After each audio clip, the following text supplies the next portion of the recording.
This is the Whole Care Network.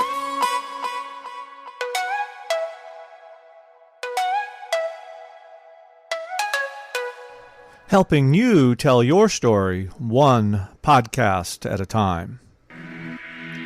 Content presented in the following podcast is for information purposes only. Views and opinions expressed in this podcast are solely those of the host and guest and may not represent the views and opinions of the Whole Care Network. Always consult with your physician for any medical advice, and always consult with your attorney for any legal advice. And thank you for listening to the Whole Care Network.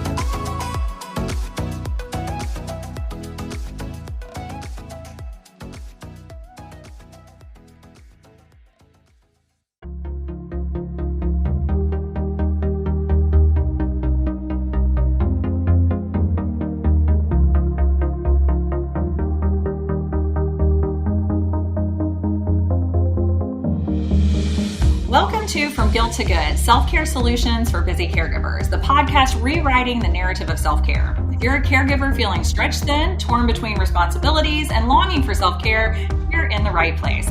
I'm Jeanette Yates, a fellow caregiver and someone who spent years doing all the self-care things and never really feeling any better. After years of research, self-exploration, and trial and error, I finally found a way to create a sustainable self-care practice that made me feel good, not guilty. In From Guilt to Good, we'll explore how you can do that too. Together, we'll hear expert insights, actionable steps, and heartfelt stories to guide you toward rediscovering your worth, reclaiming your health, and getting back the life you've been too busy to enjoy. You know, one of the things I frequently hear from fellow caregivers is how hard it is to eat healthy when we're in the thick of a difficult caregiving season. I know all too well myself about struggling trying to navigate nutrition for myself and for my loved one who often needs my help with that. So I'm very, very excited to welcome Shelly Najjar to the podcast today to help us sort through all the nutrition, information, and misinformation that's out there in the world so that we can feel good, not guilty about the foods we eat. Shelley is a nutrition mindset coach helping women with a lot going on to care for themselves while reaching their goals. Her specialty is addressing why and how we eat, blending mindset and practical tips to make nutrition and self-care easier. And she draws on thousands of hours of research and training and experience as a registered dietitian nutritionist, certified intuitive eating counselor with a master's degree in public health nutrition. Shelley is passionate about helping women realize it is possible for them to have a healthy, joyful relationship with food and peace with themselves and their bodies at any size. And that, my friend, Shelley, is why I invited you here today, because we all need more peace and more joy. And so thank you so much for joining me today. Thank you so much for having me. That was a long bio because you have quite the resume, my friend. You have a lot of experience in this intuitive eating and nutrition space. Is there anything else that you want to add to that bio, though? Is there anything else you want to share with us about your experience or maybe how you got into intuitive eating? I was a dietitian in kind of the typical way you'd think about dietitians. You know, I'll tell you what to eat and what not to eat, except that I kind of had a little bit of doubts around that because what we should eat didn't match what I ate at home and what I grew up with. I am from a multicultural family, and a lot of those recommendations just don't fit reality. My first job out of school as a dietitian was in a hospital.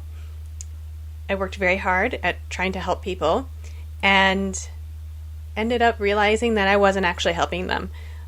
We saw a lot of patients, and then we saw them again and again, and it just kept happening. And, you know, it's not because the patients were at fault. It's because that's the nature of the condition or the situation that they were in. A lot of them were trying, right? It's not truly like they were non-compliant as we were charting, and the education didn't match their situation. And I got really tired of that. And I think a lot of caregivers are on the other side of that too, and they've seen recommendations that don't match the situation and are ridiculous. And you get tired of that too. So it wasn't helping anybody. I started looking at other options, found out about intuitive eating, found out that it was science-based and not just like wishful thinking on my part, and just really loved it from then. So I worked my way into starting my private practice, and that's how I've been operating since then. Well, I want to get more into what intuitive eating is and isn't here in a minute, but I do always ask my guests if you have any experience with caregiving personally or professionally, and it sounds like you have a little bit because you worked in a hospital. So is there anything else that you want to talk about that specifically, or do you want to go more into, because it's interesting that you bring up the food situation in any, in hospitals or facilities, because that's something that all caregivers either experience firsthand or hear from their loved one a lot, the food, whatever, right? And so we're always struggling with, is it good enough? Is it not good enough? Should we, like how to deal with all that. So that's something that we can all relate to for sure. So it's interesting now, you guys listening, we have someone on the pod that's like been on the other side of that. My experience around caregiving has mainly been professional. I've seen through my family and community caregiving in the personal realm, but I haven't been the caregiver in that sense. And I've seen how important it is to be that caregiver, and also the burden of that caregiver that they have. And I think it's, like your whole podcast, right? It's really important. The work that you're doing is so important and often not compensated in the way that we think about compensation. It does matter. And it also matters that, like you're saying, right? Like your whole podcast is about that you're also putting time and effort into caring for yourself, because you matter and your presence matters. And this is not to guilt you into taking care of yourself, but just to remind you that you matter equally as much as the person you're caregiving for. And I know you've said that before too on this podcast. So, but it's just something that I see so often from my end of the experience too. Well, and I think too, when we talk about food and caregiving and family caregiving, there's so much intertwined with food and family and, all of that it can be an overwhelming thing to try to figure out, especially when we're in this age of over information, misinformation, conflicting information. Everything is science backed, but you're like, from what science? You can find so many different things, and so it can be very confusing, which is why I love intuitive eating. And just for anybody listening, I have practiced intuitive eating principles. I was telling Shelley before we hit record that I would love to be fully intuitive in my eating, but I am intuitive-ish. I don't always listen to what my body is saying, but I try to. And of course, it's more than just, eating whatever you want. Like, a lot of people don't really understand intuitive eating, which is why I would love for you to kind of break down, I know there's lots of things in intuitive eating, 10 principles and all this kind of stuff, but just in general, what is intuitive eating and what is it not? The simplest way that I usually explain it is it's a shift to paying attention to the internal cues rather than the external rules. Internal cues, not the external rules.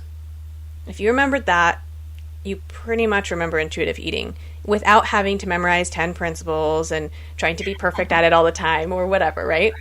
And I think that's what it's not. It's not another diet. It's not another wellness plan.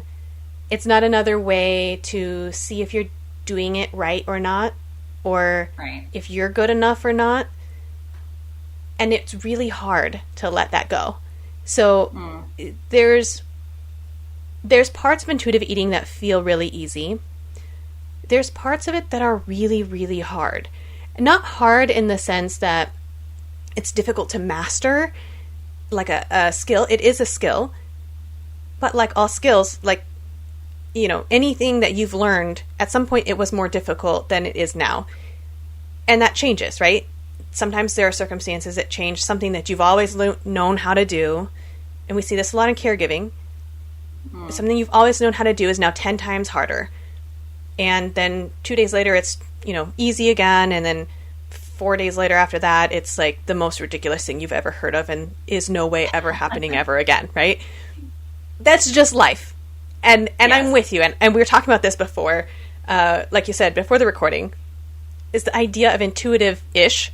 Like, yeah, there's this myth that intuitive eating has to be perfect. Like, you are the intuitive eating person or you're not. You're doing it or you're not. Right. There is no perfect intuitive eating. Right. Among intuitive eating professionals, there's even a discussion about whether there is such a thing as quote-unquote pure intuitive eating. Like, can you truly have a purely intuitive eating something, person, intervention, whatever. Right. And so I think at the core of it, we have to say intuitive eating is letting go of a lot of our expectations of ourselves and about what we think our bodies can and can't do and what we think we can and can't control and how we should or shouldn't eat and how we should or shouldn't move and how we should or shouldn't care for ourselves, and on and on and on, right? It's just this way of shifting back to saying, before all of this happened, before we knew all this nutrition science, people were eating and thriving hundreds and thousands of years. They were just fine, right? We know a lot more now, and it's not an ignoring of nutrition science, but we can now incorporate that in a way that is gentle rather than punishing or restrictive or a burden, right? Because sometimes it doesn't even feel like it's punishing or restricting, but it feels like a burden. External rule versus an internal cue. Can you give us an example of how that kind of shift can start to happen? I'll take one that I hear a lot from caregivers, which is, I can't eat after X amount of time, like on the clock, right? Like no eating after 7. The issue then you run into is, what if you haven't finished all the caregiving work until 7:30? Now you don't get dinner. But now you're going to feel guilty about it and you're not going to sleep well. And so now you're in this big pickle about whether you eat or you don't eat and what you eat and all this. Or the other thing, which I also see a lot in caregivers, is I don't eat past a certain time because then I get reflux and I can't sleep anyway. So it's kind of like this feeling of a no-win situation. So if we take that situation, and again, as we talk about nutrition and all this, I should give a disclaimer. This is not health advice. I think you have that on your podcast anyway. Yes. So even though this seems really specific to you and your situation, listener, this is not. Yeah. So one of the things that is an external rule in this situation would be that time limit, right? Saying I can't eat after X amount of time. Regardless of how hungry I am, regardless of what's going on, I just don't need it. Or I feel guilty when I break that rule because it's a rule, and that's what happens. So a shift, I mean, there could be many in this situation because it's complex. Right. But let's take the last one first. It's intuitive for each person. So yes, it's going to be different. It's going to be different for each situation, right? So if we think about the reflux situation and we say, okay, at the core of this situation, you want to feel more comfortable and you want to sleep well. Mm-hmm. So those are the internal cues, right? You are noticing things about the way that you sleep. You're noticing the way that you feel in your body when you eat after a certain time. And it's probably when you eat certain foods after a certain time or a certain way, as in like, I've totally stuffed myself or I've eaten a little snack, right? There are certain things that will change about that. So you don't have to do this blanket thing of, I can't eat at all. But there may be things, and this is where gentle nutrition come in, where you could support yourself into feeling more comfortable and sleeping better and still supporting yourself with nutrition, given what we now know about nutrition, right? Right. Which would be You could elevate the head of the bed. You could try as much as possible to space that, give yourself an hour or two before bed, whatever time that bed is. Right. Try and some deep breathing before you head to bed so you're less stressed. Eating smaller amounts at a time, all those kinds of things, right? Like there's lots of things that we could shift with outside knowledge, but outside knowledge is not the same thing as an external rule. Right. Outside knowledge could even be said that could be very helpful in that, again, gentle nutrition side of things, right? Mm-hmm. Well, I think one of the things that helped me with that kind of, because as a person who struggled with my own body image and eating issues, like I had a lot of rules that were overwhelming. But one of the things that I shifted in my own brain, which is kind of what you're talking about, is like, it's not a rule, saying something like don't eat after 7:30. Well, that's, because it's too close to bedtime. But of course, if you're a caregiver, when is bedtime, right? Like you're not going to the bed at the same time every night, so like that's one thing. But also one of the things, like this food causes my body pain. It's not wrong for me to say, I'm not going to eat this food if it causes me pain. But what I don't want to say is, I'm not going to eat any food that's in the same group of foods that this one food is, like I'm not to just try to like not have it be this blanket thing. And like with the time, it's like, well, in general, I feel better when I have that space between when I eat my last meal and when I go to bed. But I also know that my body can't run on, coffee and stale crackers. Yeah. Like or, an extended period of time, with no nutrition. And I think that, and sometimes it's okay for the nutrition to be crackers too. Like, I think sometimes we're like, oh, well, I can't eat crackers out of the vending machine at the hospital because that's not on my meal plan or that's not on my diet. And it's like, well, sometimes it's what you have and it's okay to eat the crackers. Like, it's okay. And so I think there's a lot going on with intuitive eating that, and you mentioned general nutrition, which we talked about, like not having to learn all of the principles, but that's like the last principle, because first you're just trying to get rid of that guilt surrounding your rules, right? So you're trying to get rid of the rules, but also get rid of that guilt so that you can let go of the rules. And so when someone, so caregivers feel a lot of guilt about how they're caregiving, how they're taking care of themselves. Like if I spend too much time on myself, I feel guilty. But then if I don't spend any time, I feel guilty. If I'm, eating well, then I feel proud of myself. But if I quote mess up, then I feel guilty. And there's all of this stuff. I would love for you to talk a little bit about that guilt food connection and just how we can begin to pull that apart.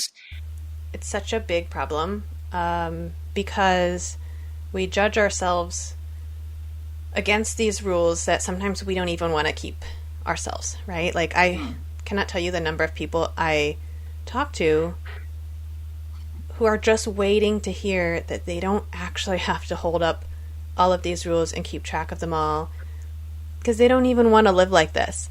But because we feel like we have to, and then we feel like it's just one more thing we have to keep track of on top of everything else we have to keep track of. How on earth are we going to be able to do this? It just feels like we're failing at everything all the time. So, yes. Of course you feel guilty. Of course you feel guilty because it feels like you're supposed to care a lot about this part of your life and of the person you're taking care of, right? Everything around you is telling you. We hear from doctors a lot about like, your loved one has 27 diseases and they're like, well, they need to lose a little bit of weight. And you're like, oh my goodness, like that's not the biggest problem we have right now or whatever. So we're hearing it from the medical profession too, that we should care a lot about this. And how do we balance that out is very guilt producing. Yeah. I mean, I think the first thing to do is acknowledge that it's understandable that you feel this guilty about it.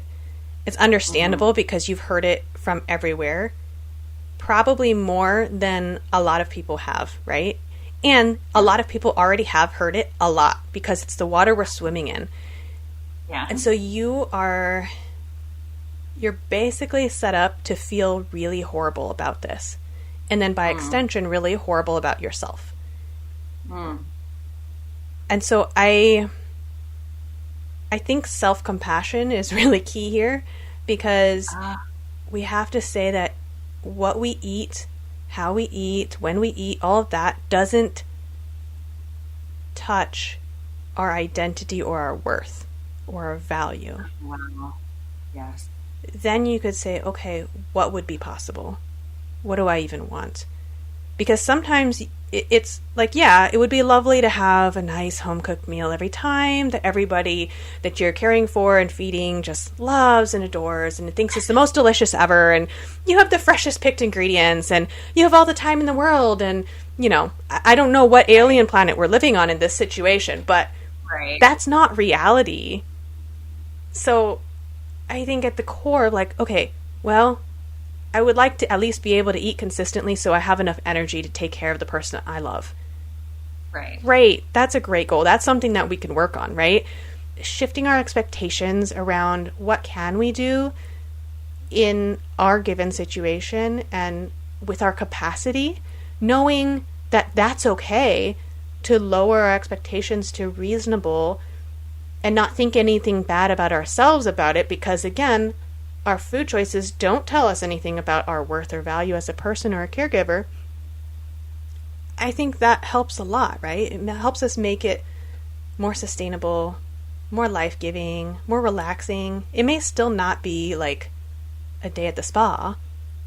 And I don't think, again, it doesn't have to be a day at the spa, right? But hey, you put food on the table. Oh, hey, you put some food in your mouth today. Even if it was a cracker out of the vending machine, fantastic, right? Even if those 2 saltines, and half a juice box that your person didn't eat in the hospital, great. I was going to say. You ate today. I was going to say, you caregiver listening right now, you've had one of those graham crackers. Don't even play with me about that. And those saltines. You're like, are you going to eat that? Okay, I'm going to eat it. I've had my fair share of graham crackers in the last couple of months for sure. That's so funny that you said that.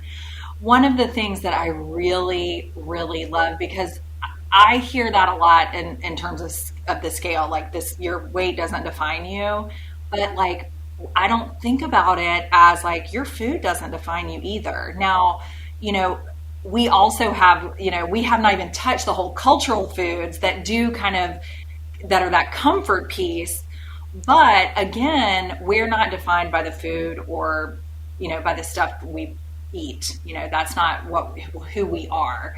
But I just love that whole, just letting that go. And I love also that you said, like, if you're intuitive-ish, it's close, and like you're intuitive. Like, I love that, just beginning to practice and just saying, like, my goal today is to nourish my body, and just start practicing. You're starting intuitive eating. Like, it's starting that process. I did want to touch on, I did ask the self-caregiver community, I told them I was going to be talking to you. So as we wrap up, I did have a couple of questions coming in. Somebody's like, what the heck am I supposed to eat, in the world?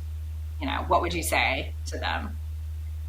Yeah, I would say, ideally, we aim for what's satisfying, right? In amounts, in food items that we're choosing. Usually that will be certain foods for a short amount of time, like over and over, and you're like, am I never going to eat anything other than whatever it is? Yeah. And then, one day you're like, no, I don't feel like that. And then you just move on to something else. That's okay, right? It doesn't have to look like a certain thing all the time. And again, this is general. So if it's in your desire to do this and you think it would be supportive, working with somebody who does this for a living, like me or someone else, can be really, really helpful, because they can look specifically at your situation and your capacity and your constraints in your life and tell you like, hey, I see what you're eating. I see how you're eating when you're not eating, all this stress that you have. Let's figure something out that can be practical and purposeful so you feel like you're fed and can keep doing what you need to do and what you'd like to do and take care of yourself during that time. Because there are adjustments, right? Like, we can talk about gentle nutrition, but we can also talk about just things like, hey, if you didn't have the burden of trying to eat perfectly, what would be available to you then, right? Or if you knew that certain foods, even convenience foods, were not off limits and they didn't mean anything bad about you, what would you be able to eat then? If you knew that it was okay to order something, to go, and it didn't mean anything about you, what would be open then, right? And so there's a lot of possibilities, and I think especially when we're talking about people who are underfed or their eating intake is very chaotic, like sometimes I'll eat nothing, and then other days I'll eat like all the things.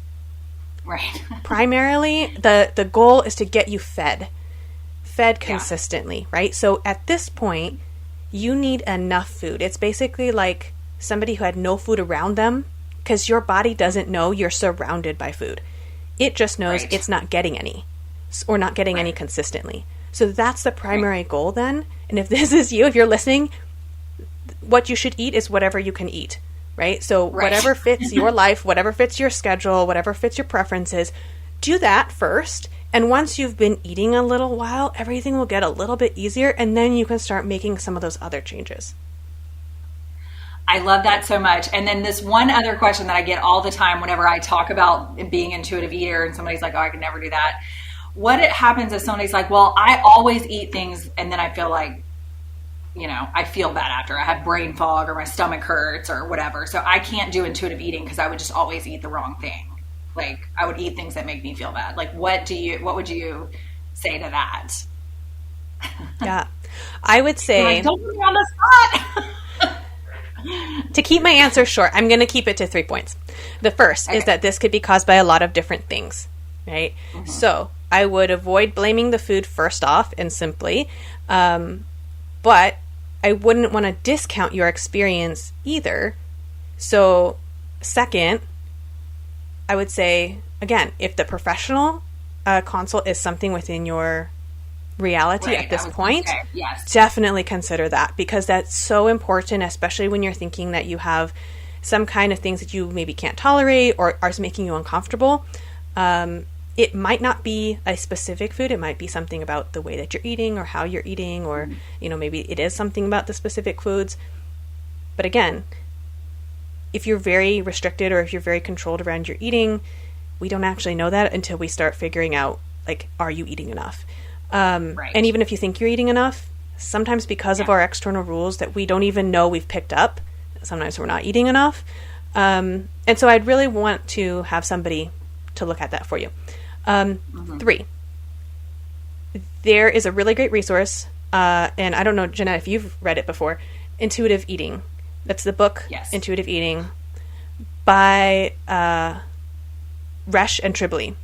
And they have a lot of these common objections in their book with the responses and several stories. Like, hey, this person felt this way, and here's what they did. Here was their specific situation. How did it work out? And I know that I find that very helpful, especially when I'm talking with clients or patients, because I've heard so many patients say, I thought it was just me.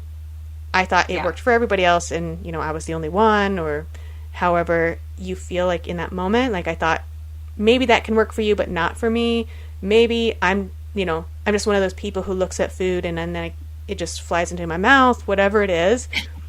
They have a lot of stories and examples. And then if you work with a professional who's also trained in that, they can help you, because we all have a lot of experience working with people and teaching this and coaching this. So, again, professional. Well, it could I be would a lot love of reasons. for you to share. Yeah, I was going to say, I do want like we're just scratching the surface with this. I could probably have you on for like a whole series. We could break down each thing because it is, food, as we're aware, is complex. Nutrition is complex. Our bodies are complex things, that there's a lot in and out and around and environment and all that, nature, nurture, all that. We're inviting you to let go of the guilt. We're inviting you to have some self-compassion. We're inviting you to nourish yourself and not feel guilty. But I also want to make sure, Shelley, that if somebody is like, oh, I really do want to know why I eat this stuff that makes me feel bad, or I do want to know more about this. If somebody wants to reach out to you, what are some ways that they can do that? Yeah, my website has all of my contact information on it, and so you can go there first. It's confident, with a T, confidentnutritionnow.com, and there is a double N there, confidentnutritionnow.com. So. Yep. And my email's there, and my phone number, and all of that. I'm probably most active on Instagram if we're talking about social platforms. Yeah. So you can contact me there. I'm Confident Nutrition Travels. But again, Jeanette will have all the links for you. So yeah, I'm going to put those in the show notes. And I'm also going to put a link to the Intuitive Eating book. If you haven't read it, I know I've recommended it to my community before because, it's one of the top things when we talk about self-care inside the Self-Caregiver community, which if you want to join, it's completely free and you can find that in the show notes as well. But we, that's one of the first things people say is like, I need to get a handle on my my food and exercise, and so it's like the first thing they want to talk about. So I have shared that before, but that is like the gold standard. And, Shelley is very versed in that as well. But Shelley, thank you so much for your time today. I really appreciate you. We opened up a whole can of worms. We did. There's lots in there to dig into later, but I'm excited to hear how your community is helped by this. Yeah, well, I look forward to connecting with you again and inviting you back on here again because I think, it's one of the key guilt things that we hold on to, not just about how we're feeding ourselves, but how we're feeding our loved ones. So the more we can kind of get rid of that guilt, the better we'll feel. So thank you so much for joining me today. From Guilt to Good podcast is a proud member of the Whole Care Podcast Network. To access additional self-care resources and all the stuff we talked about today to help you feel good, not guilty, check out the show notes for this episode. Subscribe now and join me in going from guilt to good so that you can rediscover your worth, reclaim your health, and get back the life you've been too busy to enjoy. And if you've enjoyed this show, please take a moment to leave us a review. Your feedback matters. We're redefining self-care for caregivers one episode at a time. Until next time, remember you are worthy of the same care you give others.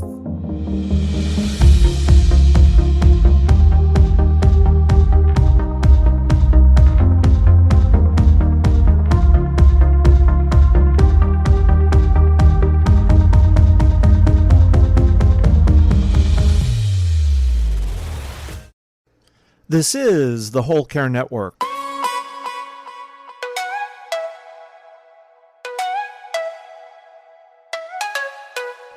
Helping you tell your story one podcast at a time.